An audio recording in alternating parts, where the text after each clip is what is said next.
Mariangela Melato. She was born in Milan in the San Marco district in 1941, the daughter of Adolfo Melato and Lina Factory. Her father, from Trieste of Austrian origins, was originally called Adolphinig. Having moved to Milan in the 1930s, you were first a translator from German and then a traffic policeman.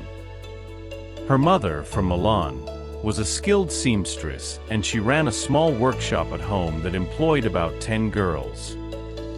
She had a brother and a sister, Romano, born in 1939, accordionist, and Anna, born in 1952, actress and singer. Little Mariangela suffered from chronic neonatal cradle cap, which then degenerated into an annoying skin disease which forced her to have her hands, parts of her legs, and even her face bandaged for years. This difficult condition cast a shadow of sadness over her childhood and early adolescence, undermining both her relationships with her mother, who was perhaps too busy with work, and the course of her education, as it prevented her from attending normal public school. Mariangela, in fact, spent her compulsory school years at the Casa del Sol, an institute for children with health problems, however well managed within a beautiful city park, the Trotter. This very place at least made it possible for the little girl to discover her talent. On the occasion of the school performance of a text by Carlo Goldoni with costumes and sets, in which she took part around the age of 10, Mariangela discovered her ability to entertain the public. She was a powerful key to escape her marginalization, which made her savor, in the midst of so much bitterness, the sweet taste of success. So she started telling stories and acting out monologues in front of her classmates, and in the following years she continued to play the same game at home with her younger sister. In the 1950s, the climate became increasingly calmer, and the young girl finally found a cure for her skin disease, which finally resolved around the age of 12 or 13. It was like a second birth for Mariangela, that she released all her desire to live and become something. At a very young age, she studied painting at the Brera Academy, designing posters and working as a window dresser at the Renascent to pay for Sperani's acting courses. In 1960, not yet 20 years old, she entered the company of Fantasio Piccoli as a finder and prompter, making her debut as an actress in Carlo Terran's Blind Track, performed at the Teatro Stabile in Bolzano. From 1963 to 1965, she worked with Dario Fo in Seventh. She steals a little less, and it's always the devil's fault. In 1966, she was hired by the Politeama Rossetti of Trieste, and in 1967, she worked with Luchino Visconti in The Nun of Monza. In 1968, she made her definitive statement in her theatrical activity in Luca Ronconi's Orlando Furioso, but she also had success in Guarini and Giovannini's musical comedy Alleluia Brava Gente, 1971. She stars in the original television show for the first Rai channel Lotta ai Noisi of the series Vivere Insieme, hosted by Ugo Sciascia. In the cinema, after her debut in the films Thomas and the Possessed by Pupi Avati and Just Look at Her by Luciano Sales in 1970, she achieved success in 1971 with a film Thanks to Grace received by Nino Manfredi. But the real consecration always takes place in the same year, with Elio Petri's The Working Class Goes to Paradise alongside Gian-Maria Vallant. Thanks to this lamented film, in fact, she wins the Silver Ribbon for Best Actress. The success continued in 1972 with The Police Thank Steno, We'll Call Him Andrea by Vittorio De Sica.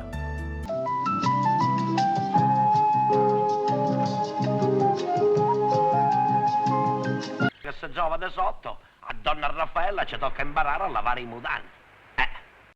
The General Sleeps Standing Up by Francesco Massaro, in which she starred alongside Ugo Tognazzi. It will also be Lina Wertmüller who made her become one of the greatest actresses of the 70s, thanks to films such as Mini Metallurgico, Wounded in Honor, 1972, with which she won another Silver Ribbon, Film of Love and Anarchy 1973, and Overwhelmed by an Unusual Destiny in the Blue August Sea. All performed together, with Giancarlo Giannini. For her it was a golden moment with her interpretation in the film The Policewoman 1974, again directed by Steno. The Milanese actress won her first David di Donatello for Best Actress. She follows the great success at the box office with the film What Sign Are You? By Sergio Corbucci, in which she stars alongside Adriano Celentano. 1976 was the year of the dramatic comedy Dear Michelle by Mario Monicelli, which earned her the second David di Donatello and a Silver Ribbon for Best Actress. Perché mano a mano che riusciamo a mandar via gli inquilini, gli introiti diminuiscono. Sì, ma il giorno in cui li avremo cacciati via tutti, sarò ricco. Ma saremo ancora vivi.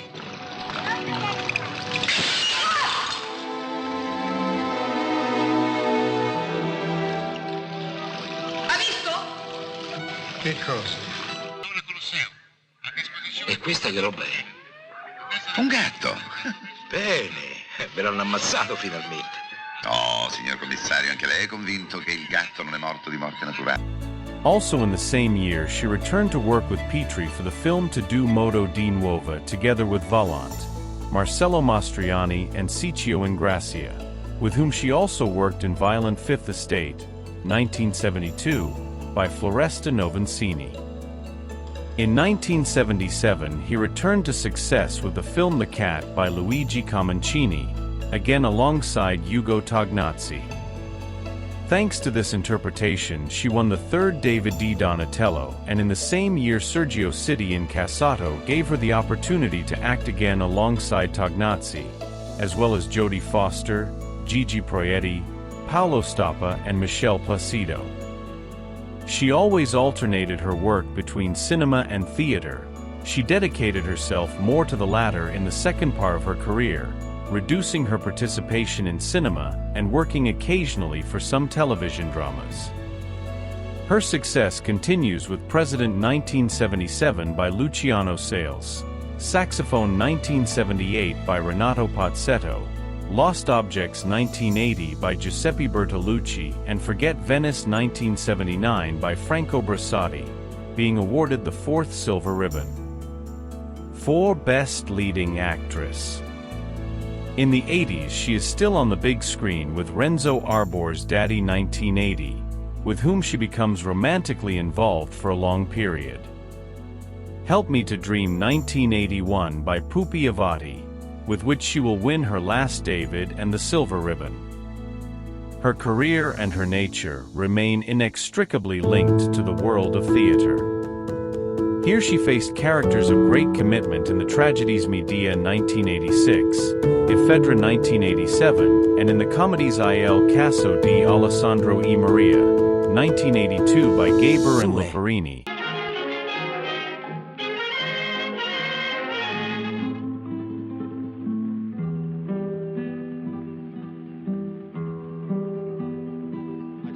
Oh cugino!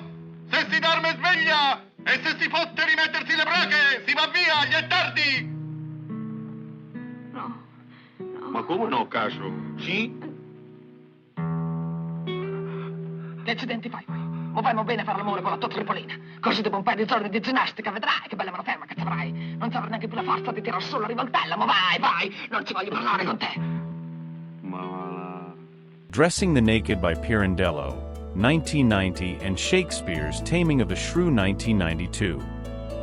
In the 90s and 2000s she worked for the television Scandal 1991, Vitan Joko 1991, Twice 20 Years 1995, The Women's Lawyer 1997, Rebecca the First Wife 2008 and Filomena Martirano 2010. And his theatrical commitment continued, often in collaboration with the Theatre of Genoa. The actress has been linked for a long time with Renzo Arbor in alternating phases. They got engaged in the 70s, then the artist was linked to Mara Venier until 1997. But in 2007 Melato and Arbor were together again, linked until the day of her death. Theirs was a great love. Arbor recounts their first meeting when he was 36 years old. She was 4 years younger. He saw her for the first time at the Sistina Theater on the occasion of the awarding of the Melato Prize. I realized that among all the personalities present, the most modern and curious was that strange girl with short two-tone hair who spoke quickly and with great knowledge of the facts, an exceptional talent. I invited her to my house one evening, and she came with her sister. For their love, Lucio Battisti was a convict. In fact, Arbor says that that evening he was also there. Together they decided to go to a party. Lucio didn't like parties and didn't go anywhere because he said, "Then they'll make me sing." But I convinced him by telling him, "You'll see it won't happen. Let's eat one thing and that's it." "I'll guarantee it," I told him. And he came.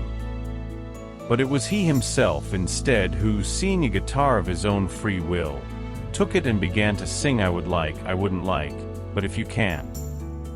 How can a rock dam the sea? Mariangela and I looked at each other. We were already cooked.